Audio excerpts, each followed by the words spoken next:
Halo guys, kembali lagi dengan saya Yulia di BBB, Bincang-Bincang Bisnis. Podcast yang membahas seputar dunia bisnis yang pastinya bisa nih buat menginspirasi kalian para kaum rebahan yang ingin mempunyai sebuah bisnis. Nah, kali ini kita udah memasuki episode kedua.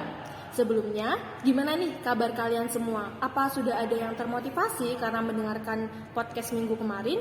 Atau bahkan udah ada yang sukses di antara kalian nih? Masih ada di situ-situ aja.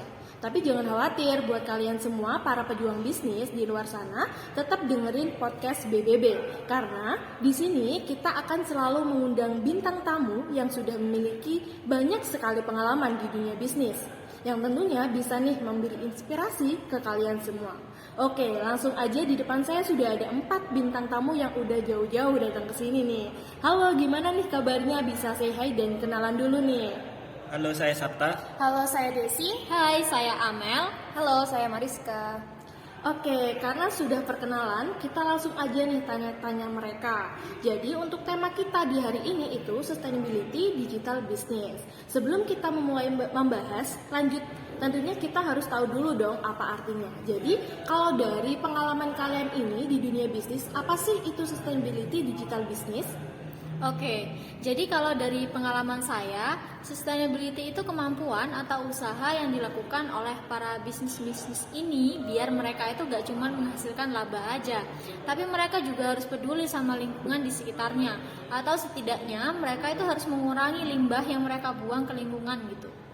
Sebenarnya nggak cuma itu aja sih ya. Jadi sustainability itu selain yang berkaitan dengan lingkungan tadi, bisnis-bisnis itu juga harus peduli sama aspek sosialnya seperti pengangguran, kemiskinan dan lain-lain. Jadi generasi penerus kita nanti itu harus memiliki sumber daya yang memadai agar bisnis kita itu bisa tetap jalan untuk kedepannya. Oh gitu ya, berarti sustainability ini pentingnya itu untuk masa depan kita semua sebagai masyarakat di suatu negara gitu kan. Tapi kalau bisnis-bisnis ini nerapin sustainability, nantinya laba mereka pasti terpotong dong. Kan awalnya mereka cuma perlu ngasilin laba aja, tapi sekarang mereka jadi harus peduli sama lingkungan, sama masyarakat juga. Terus itu gimana?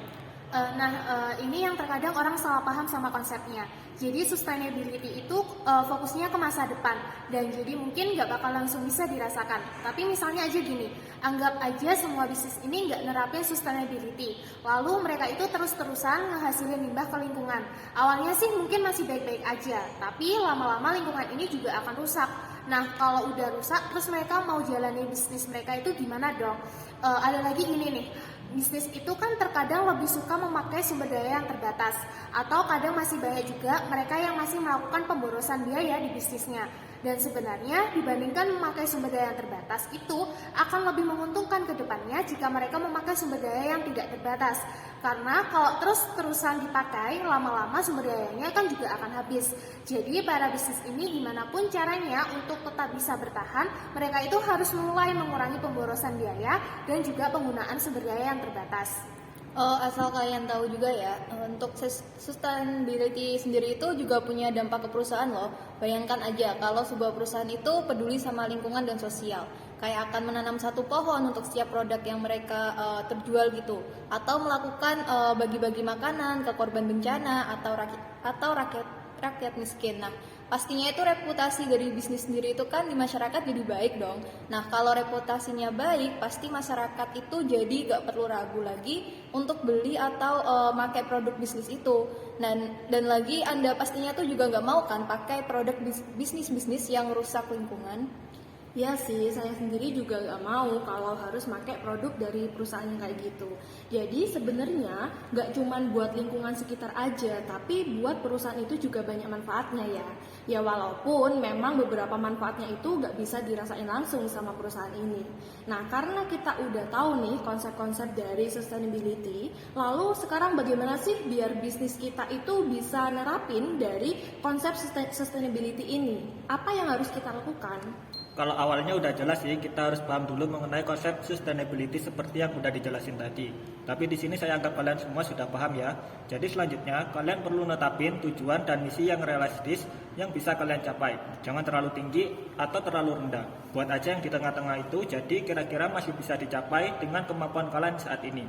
Misalnya aja dapat penghargaan apa gitu. Tapi kalau memang ketinggian, ya buat aja seperti berbagi ke daerah yang kekurangan gitu. Lalu buat strategi terbaik yang bisa kalian lakukan dengan sumber daya yang kalian punya saat ini. Untuk ini mungkin yang pertama itu kalian bisa mulai dari mengurangi penggunaan sumber daya yang tidak bisa diperbarui. Jadi bisnis kalian itu nantinya nggak ketergantungan gitu. Lalu yang kedua, kalian bisa menggunakan sumber daya yang kalian punya saat ini itu gak cuman buat kegiatan operasional bisnis aja gitu, tapi juga buat menjaga lingkungan sekitar dan memulihkan keadaan sosial. Yang ketiga ini, kalau memang bisnis kalian itu menghasilkan limbah, kalian harus bisa bagaimanapun caranya mendaur ulang limbah itu jadi sumber daya yang nantinya bisa kalian jual atau bisa digunakan untuk kegiatan produksi.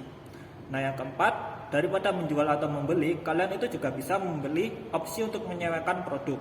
Khususnya kalau bisnis kalian itu produknya tahan lama gitu. Jadi kalau rusak, produk ini itu bisa didaur ulang sama perusahaan itu. Jadi bisalah mengurangi limbah barang rusak yang tidak digunakan lagi. Nah yang kelima, kalian itu nggak boleh cuma promosi produk kalian aja, tapi juga harus mengedukasi konsumen kalian biar lebih bijak dalam memilih produk yang benar-benar mereka butuhkan. Jadi bisa mengurangi produk yang asal beli atau sia-sia gitu. Selanjutnya, kalau kalian udah mikirin strategi yang tepat, kalian tinggal terapin aja ke bisnis kalian dan evaluasi apakah strategi ini berhasil atau tidak gitu. Kalau berhasil, kalian bisa lakukan lagi tahun depan. Kalau tidak, berarti harus ada pengembangan strategi untuk yang selanjutnya. Wow, lumayan banyak juga ya yang harus dilakukan oleh suatu perusahaan untuk menerapin konsep sustainability ini ya. Tapi ini memang juga demi perusahaan juga ya, dan memang bisa memberikan keuntungan bagi perusahaan di masa depan nanti. Dan memang saat ini sustainability ini sudah menjadi sebuah kewajiban bagi setiap perusahaan yang gunanya untuk lingkungan sekitar bisa tetap terjaga. Ya kalau dipikir-pikir memang banyak sih, tapi simpelnya ya tinggal pahami konsepnya, buat tujuan yang realistis, buat strategi, lakukan, lalu nilai aja berhasil atau tidak, udah itu aja. Kalau cara jelasinnya gitu jadi malah simpel banget ya. Tapi oke lah, terakhir kalau menurut kalian penerapan sustainability di Indonesia itu gimana sih? Apa sudah baik atau gimana? Oke, kalau berdasarkan data yang saya baca nih, jumlah perusahaan di Indonesia yang menerapin sustainability itu ada sekitar 40%-an. Jadi kurang dari setengahnya lah ya. Tapi jumlah ini tuh udah bagus karena sekarang kita ini udah makin banyak perusahaan yang mulai peduli sama praktik bisnis yang juga dapat berdampak pada lingkungan, masyarakat, dan karyawannya. Sebanyak sekitar 52 indikator dari Sustainable Development Goals telah mengalami kemajuan dan 18 indikator lainnya ini makin membaik. Jadi kita itu tinggal 30% dari total 280 indikator yang perlu diperhatikan di Indonesia. Jadi kesimpulannya, praktik sustainability di Indonesia ini udah meningkat dari tahun ke tahun. Apalagi karena di Indonesia ini kan orangnya ramah banget ya di kehidupan sosialnya. Kalian juga pastinya sering kan lihat ada bisnis yang bagi-bagi gitu ke masyarakat. Wow, ternyata hebat banget ya perusahaan di Indonesia ini. Dan memang masyarakat Indonesia itu banyak yang ramah. Jadi konsep sustainability itu sepertinya udah kayak kebiasaan sehari-hari ya.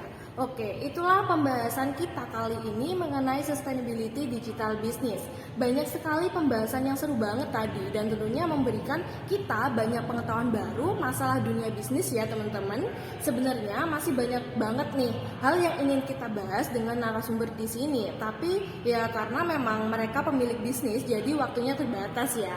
Makasih banget buat para narasumber yang udah datang sini. See you next time di BBB Bincang Bisnis.